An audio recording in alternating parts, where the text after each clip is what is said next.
I'm in forest looking for some exciting images of birds. Let's just see what we can get.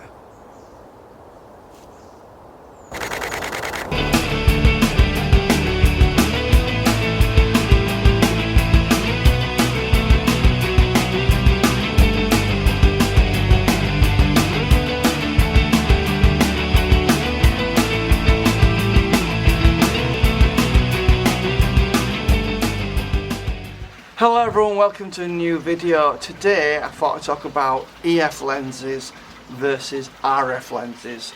Are RF lenses really worth it? And in my opinion, it depends on your point of view.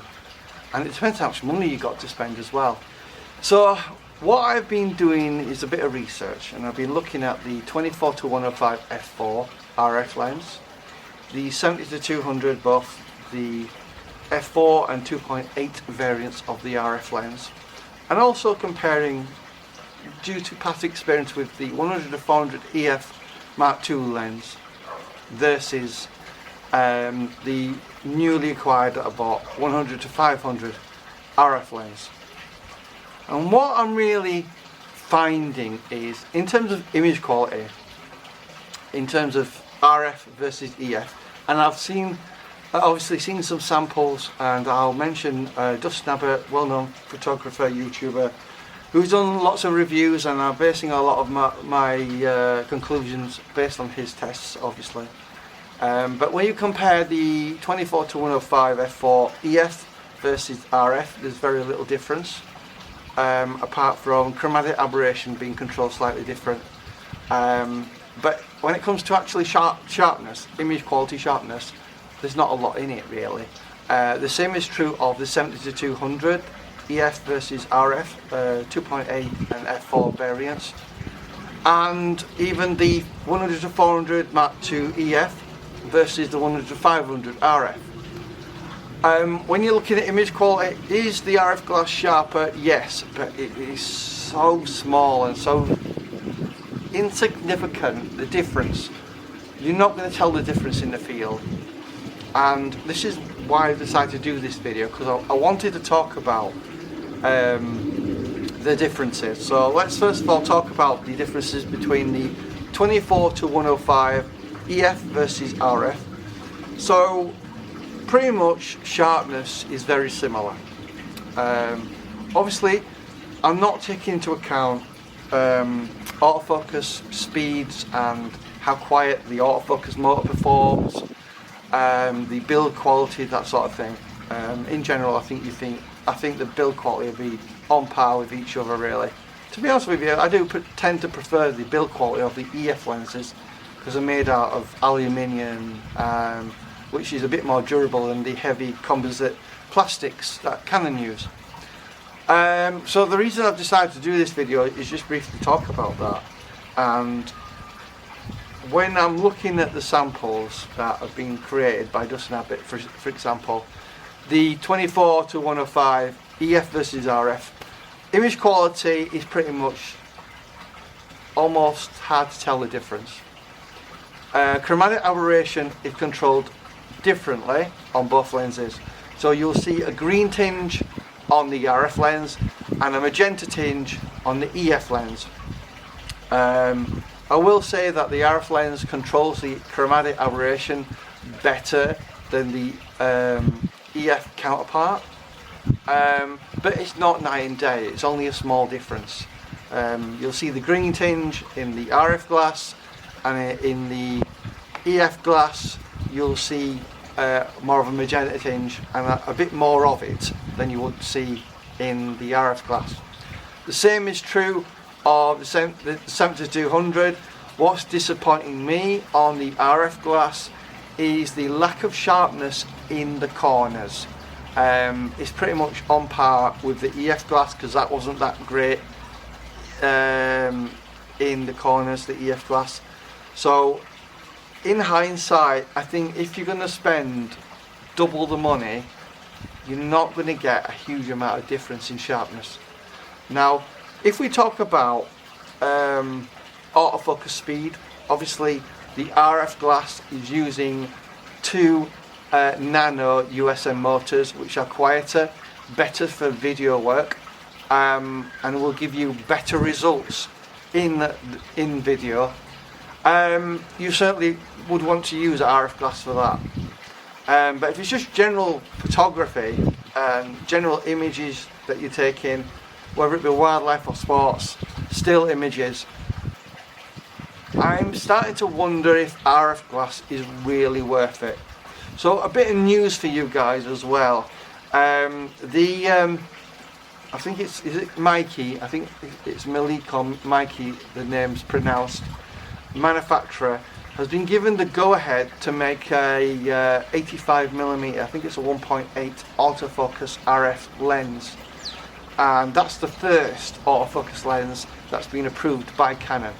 So I'm hopeful that RF glass will be approved for the other manufacturers like the Tamron and the Sigmas.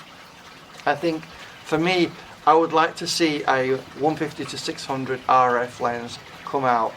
I would certainly buy that straight away if it did, because no doubt it would be fantastic. The reason I got rid of my 150 to 600 contemporary lens that's on the EF mount was the known issue of pulsing, where it pulses a little bit. Not so much at longer distances, but at shorter distances it can be noticeable. I'm not saying you can't get sharp results with the Sigma EF 150 to 600 or the Tamron version, but you will get some soft images in that, and it might be temperamental in video. So I just wanted to briefly talk about obviously these lenses, the 24 to 105, whether it be RF or EF, the 70 to 200, whether f4 and 2.8 variants, whether it be EF or RF, are really good lenses, and I'm not dissing RF glass to say you will get sharp results. You will, but if I talk about my experiences with the 100 to 400 Mark II L lens versus the RF 100 to 500 that I've got, and if you want to go and check out Dustin Abbott's video review on that, I'll put a link in the description box. You want to watch that, where he's basically used, I think it's the Canadian note to determine sharpness. In that video it's quite obvious to me, as well as obviously the examples I've used, and I've tested the lenses out. I've also done a comparison of the 100 to 400 Mark II L lens versus the 100 to 500 RF lens. I'll put a link in the description box for that video that I made. Please go and watch that. It's very interesting to see the sharpness differences, but I'll be honest with you, in real world usages, even in test charts, I've found that those differences in terms of image quality is minor. Where the RF lens comes into its own is in video work. It's very quiet. The biggest criticism I had of the 100 to 400 Mark II L lens when I did video work is I heard an audible clicking noise with the USM motor. Now, while there is a bit of a little tiny bit of noise with the 100 to 500 RF lens, it's very quiet, and I don't think any sort of microphone would actually pick it up. So when it comes to RF glass, I think it's fantastic for video work. However, sometimes you've got to weigh up the costs, and do you think it's worth upgrading to RF glass or not? You know, let's say you're interested in a 500 f4 prime, right? I know Canon has recently released a new lens. Well, we've got rumours of it coming out, the 200 to 500 f4. It seems Canon has decided to go the way of zoom lenses, such as the 100 to 300. I'm quite critical of that lens, because I reached out to a retailer YouTuber who said they spoke to an engineer who claimed the 100 to 300 2.8 L zoom RF lens is sharper than the 300 2.8. Now, when you take into account that lens, the newer lens, the 100 to 300 RF, actually has about, I think it's about I think it's an extra 6 elements and an extra 4 groups, something like that, than the older EF 300 2.8 Mark II lens had, where apparently Canon's engineers are claiming that zoom is sharper than the older prime. I am very, very skeptical of that, and I'll tell you why. The more glass you put in front of your image, the more that the image is going to degrade, right? And you're probably not aware of something called T-stops. Obviously we're familiar with f-stops, but T-stops operate slightly different to f-stops, where it shows the actual transmission of light through the glass. And not all 2.8 lenses are created equally. So a 2.8 lens might be brighter than another 2.8 lens might be, because it transmits the light through the glass cleaner than the other lens might do. So just remember that not all lenses are equal, even if they do say 2.8 on the actual aperture of the lens. And because there's more glass, I am very skeptical of Canon's claim that this 100-300 zoom is going to be sharper than a prime. Now, based on obviously what I've been talking about in this video, such as that these RF lenses don't seem and do not appear to be that sharp in the corners, I'm very skeptical to say that this zoom 100-300 is going to be sharper than a 300 2.8 prime lens. I really find it hard to see that. Physics says that doesn't make sense. However, I will leave it up to you guys to make your own mind up on that. I think what I want to do is get hold of the 100-300 RF lens, put it up against the 300 2.8 Mark II EF lens that I own, which is a fantastically sharp lens. It's not fantastic with a 2x extender, if I'm honest with you. It gives good results, not saying it doesn't, but it's not super pin sharp. But when I use the 1.4 extender, I do get pin sharp results from it. But yeah, Canon's claiming that the 100-300 zoom RF lens is going to be sharper than the older 300 2.8 prime. I'm very skeptical on that, and I would like to test that out myself in a future video, and I'll see if I can bring that video to you at some point. It's just, in the UK, this 100-300 RF lens is going to retail for £11,500, and I just don't see people wanting to spend that sort of money on it, because for an extra £1,500 you could get an RF 600 f4, which is like the go-to dream wildlife lens that everyone wants to get. I don't see a 100-300 being a wildlife lens. I see it as a medium distance sport lens, such as basketball, tennis, that sort of thing. I don't see it as a wildlife or a long distance football, for example, sports lens, because I don't know if a lot of you guys out there or sports photographers watching this will know that they prefer a longer reach to 300, which is 400 with a 2.8. Yes, you can put extenders on, but obviously, like Gerard Pollin has always said, putting extenders on can degrade your image. It may turn a pin sharp lens to something that's just sharp. You know, it can have an effect, extenders, but apparently the new RF extenders are sharper than the EF counterparts, which I do think that's certainly possible, because obviously it's fixed. It's a fixed prime. An extender it's fixed and it doesn't move, it doesn't zoom in and out. Obviously Canon has released some information on, well, not Canon, but Canon rumours about a possible release of the 200-500 f4. The jury is going to be out whether that's going to be sharper than the 500 f4. I think what I'm finding in RF glass is these zoom lenses, while being really nicely sharp in the centre, are not sharp in the corners like primes are. And then you've got to take into account price. Price is a big factor. Now, you can buy for about 6,000, well, £5,500 to £6,000 will buy you an EF 500 f4, or you can get potentially the 600 or this other new 200 to 500 zoom when that comes out. I'm estimating a price of around 13 grand probably. Maybe it might be a grand cheaper than the 600 f4 potentially, just to make it a bit lower in price. So maybe 12 grand might be a fair understanding on how much it'll be, but you never know. Canon has expensive pricing and they keep increasing prices on various things. I've seen it happen many times. A good example is the 100-400 Mark II L lens. That has jumped up in price many times throughout the years. I think it started out at $1850 when it came out, then it went to about $1940, then $2,100, then eventually $2,400 it ended up. That's a lot of price increases for a lens that you can buy grey import fairly cheap.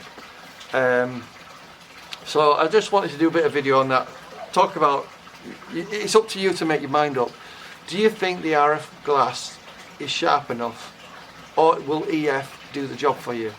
Obviously there's other things to think about when you buy RF glass, such as compatibility with extenders, and incidentally the 70-200 is not compatible with extenders, so you might want to consider the EF version instead, which is. And essentially, you know, that's my roundup of this little discussion of EF versus RF, because like I was just saying, I lost my school of thought there, but what I was getting at is you can buy the 600 f4 or possibly the 200 to 500 when it comes out, might be about 12 grand, or if you're prepared to deal with a USM motor instead of a nano USM motor and adapt it onto your R5, R6 or R3, you might want to consider getting the EF lens off eBay for £5,500 to £6,000 and save yourself a ton of money. You know, what could 6 grand get you? An R3? You could even potentially get 2 second-hand R5s, 3 R6s. So that's a big difference, isn't it? You know, for one lens or multiple different lenses, you know, if you want to, you know, kick yourself out. So another subject matter I want to approach in this YouTube video is I do live streams on my Canon Lenses and Cameras Facebook group, and obviously I create the live streams in the YouTube channel, and obviously I upload those live streams to the Facebook group. But I'll be honest with you, I'm getting a bit pissed off with having people either commit to attend the live stream or not turn up, or give me excuses why they can't turn up. And I've come to the conclusion of I'm going to stop doing these live streams. I've had enough. I'm sick and tired of excuses. I've gone to a lot of trouble, a lot of hard work to create a Facebook group of 23,000 members, and all I ask is that I get a few people from the Facebook group willing to come on a live stream, which is a live talk show, if you don't know what a live stream is, once a month, maybe twice a month.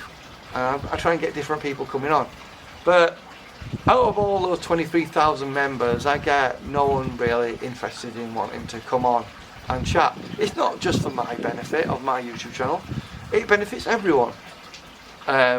Talking about gear, equipment, for beginners, what recommendations they could go for, how to do things, what sort of techniques do they need to employ, what equipment should they go for, what equipment can they get away with, what sort of budget, are they on a small budget, are they on a big budget, all sorts of different things you can learn on the live streams that I do. And the reason I've decided to give it up, I've just got very few people willing to come on and be a guest.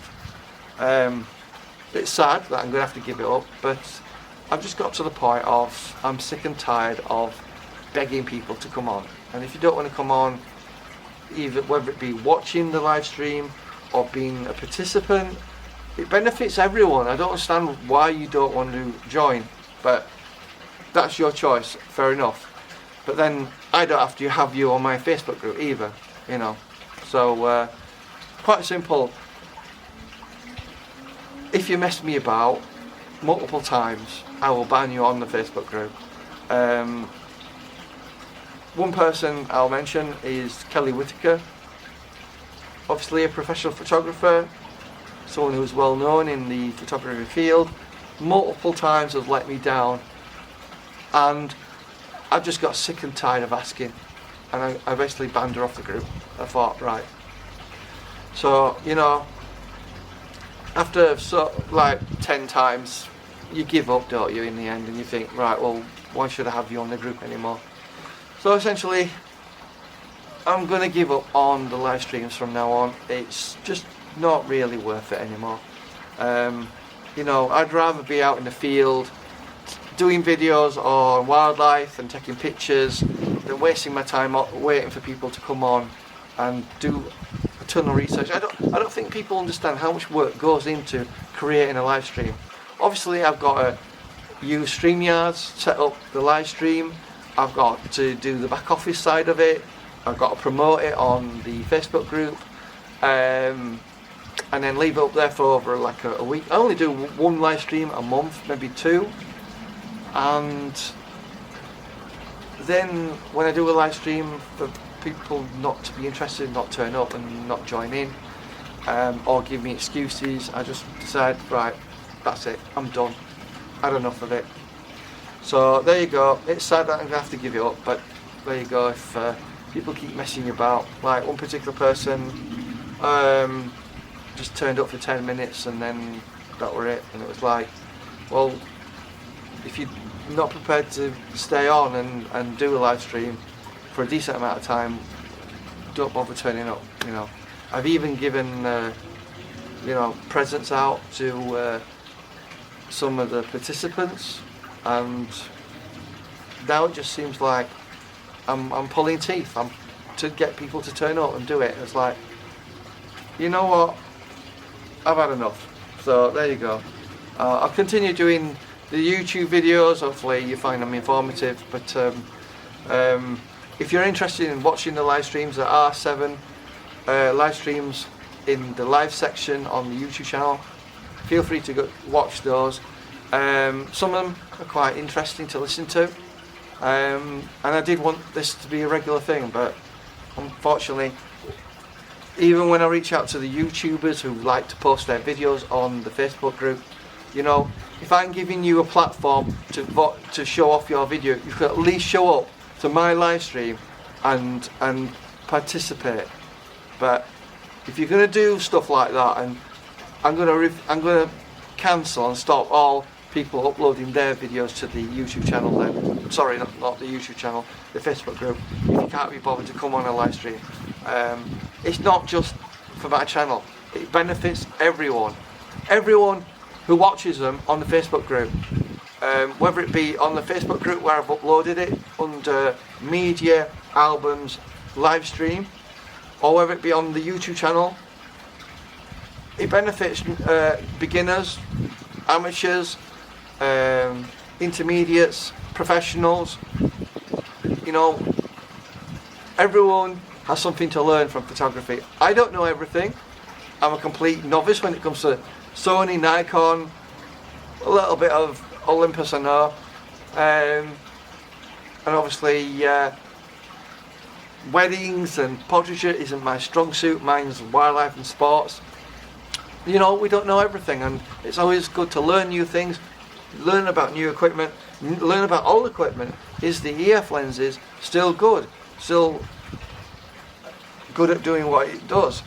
Or do you have to spend 3 times sometimes the amount, or in some cases 10 times, like the 100 to 300 2.8 RF lens that's retailing in the UK for £11,500, is also retailing for $9,500 in the US. So as usual, it's rip off Britain, you know.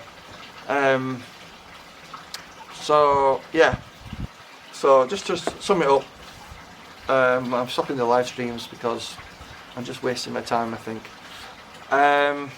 Sad, but I'll continue doing the YouTube videos. Hopefully those of you who do it, watch them, find them informative and interesting. What I want to do is get out in the field more and do more videos like Brent Hall does, and check out Brent Hall. He's done a recent video going to Scotland, so that's a plug for him. He's a really good YouTuber. I know I did a video about where he sort of talks about the Canon 150 to 600 being fairly good, and I was disagreeing with him. However, saying that, his channel is a fantastic channel. Dustin Abbott, a good reviewer, good YouTuber. He doesn't overblow the adverts like a lot of YouTubers out there. I hate watching people that promote themselves with constant adverts all the time. And if anyone mentions Squarespace on the Facebook group, you're off, because I won't have them, because literally sick and tired of hearing that name. Anyway, I know there's been a bit of a rant in this video, so going back to what I was saying, is EF glass good enough? Yes. Is RF glass better? Slightly, but only slightly. But you do get a big boost in performance when it comes to autofocus speed and the quietness of the autofocus.